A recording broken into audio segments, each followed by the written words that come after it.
Hi YouTube, FT here. I hope you're all well. I am embarking on a new project.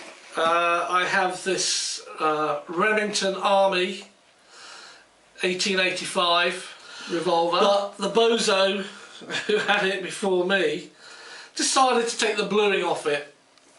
So the body, which you can't see now of course because I masked it all off, is a brass frame, but the barrel, hammer, trigger and cylinder were blued. Now he's taken that off, and I'll do some close-up photographs for you. The shine that he's tried to create dulls out straight away. Slightest touch, you get finger marks all over it, and also it pits. So here are some of the parts. This is the cylinder rod that goes through holding the cylinder in place. And this is the loading lever. They're supposed to be blued. As can be clearly seen, they are not.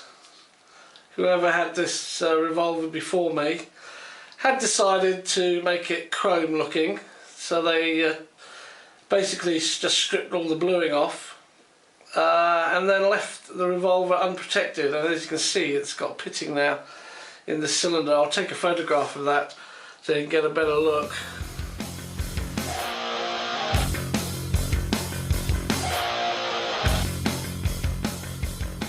So these are all the parts. This was blued.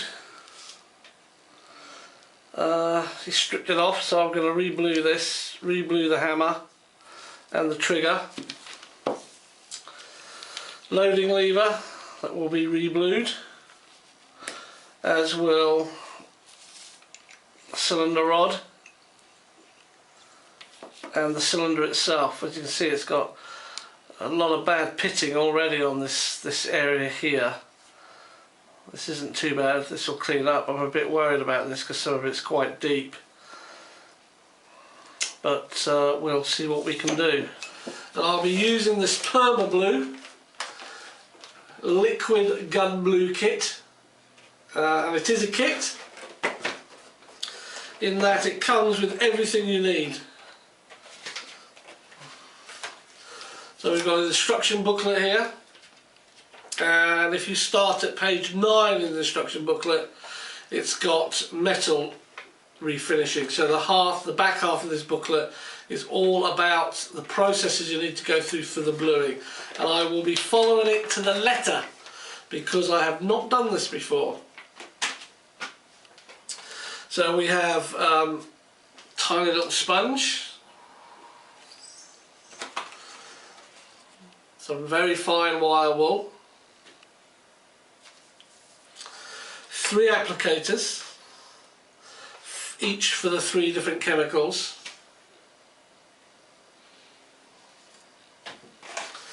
a general wipe cloth, just a white wiping cloth,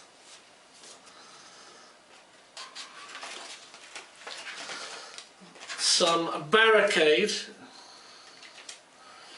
Barricade will be the last thing we put on once we finish doing the bluing. And this is some very fine wet and dry paper.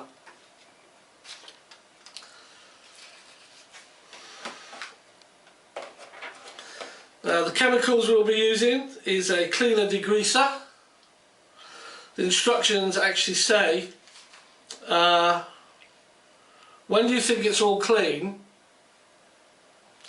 clean it 2 more times. So a lot of the process will be cleaning. So that starts with this one.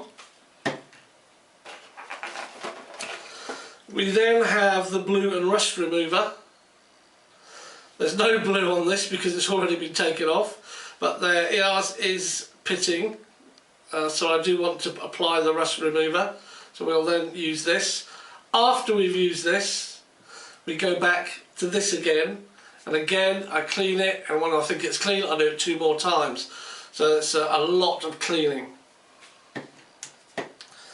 And then the very last thing we do is to use the blue chemical.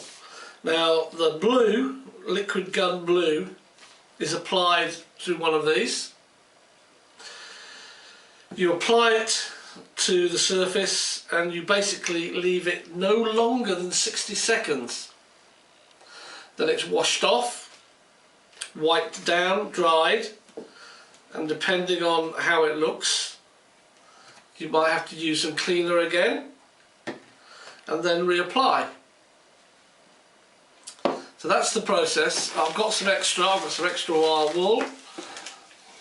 That's for a different project. I've got latex gloves that I'll be wearing.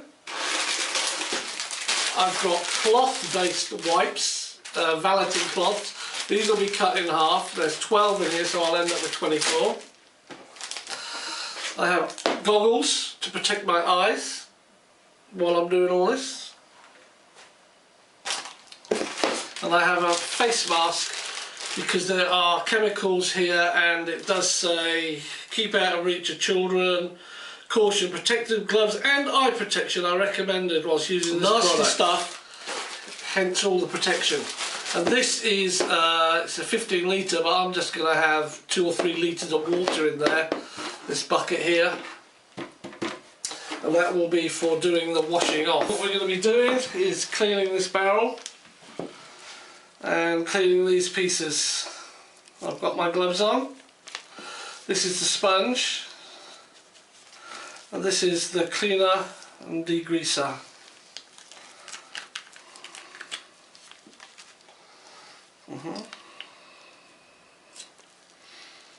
Good start.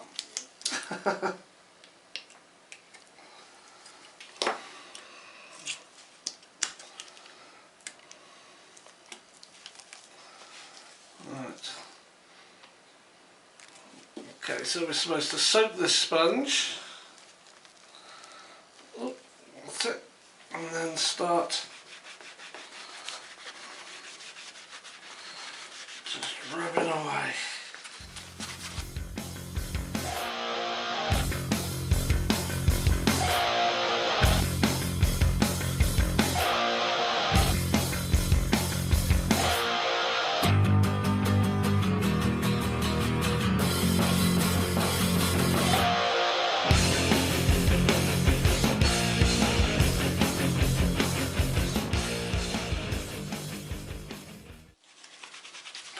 I've just got to keep doing this, and then when I think they're clean, I've got to rinse them off, dry them off, and then repeat this process 2 or 3 more times. So we'll come back when I've done that. Back at the table, I've finished with the cleaner, degreaser for this first go, and I've wiped it all down. So what I'm going to use now is this blue and rust remover. Now I noticed whoever did the job originally on removing this blue hadn't done very well underneath the loading lever. So you can see that it looks like rust. In fact, there's probably a bit of the blue that's left over. And there's some pitting on the cylinder, as I said, which I may or may not be able to get off totally because it looks quite deep, some of it. But the instructions on this say I need to use an applicator, so I dip that in and then we basically rub it over the part we're cleaning. So let's go ahead and do that, leave it for 2 minutes, and then we give it a bit of a scrub with our wire wool, and if necessary some of this wet and dry sandpaper.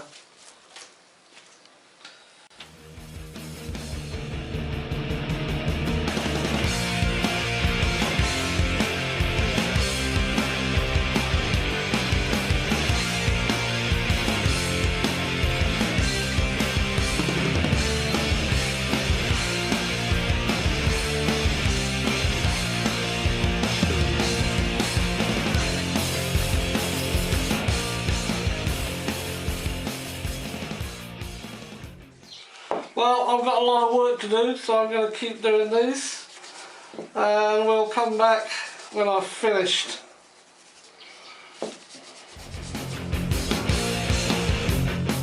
Now we're going to be doing some bluing. So I've got this here heat gun. The instructions don't say to heat the metal, but the more research I've done, they said if you heat the metal, it opens up the pores and it takes the liquid blue easier. So I'm just actually going to start off with the smallest piece. I'm going to set my timer to 30 seconds, which is half of the allowed time. We've got a new applicator, a new bath of water here to wash this down with. Let's give it a go, see what we come up with. I've still got my mask on. There's quite a lot in here, it just looks like a clear chemical. Okay, this solution isn't to contact this surface for more than 1 minute. And I've got it set for 30 seconds. And I've got some fine wire wool, because as I'm dipping this I can give it a bit of a polish. And we repeat that process until it's the dark as I like. Now my gloves just fallen apart, so I'm going to take those off and get a new set of gloves. I've got plenty of them. Right, here we go. Get that in there. Nice. Fully coated. Start.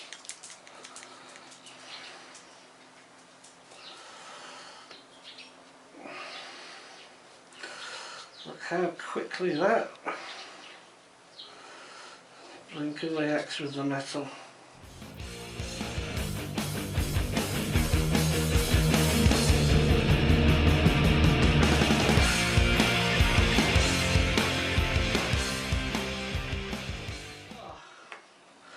Compared to that piece. Now I think I might want that a bit darker, so I'll do that piece again. And I've been an absolute idiot. I got my timer, I set it for 30 minutes, not 30 seconds. Luckily I realised just as I started it. So I'm going to go up and get my stopwatch and we will do this piece.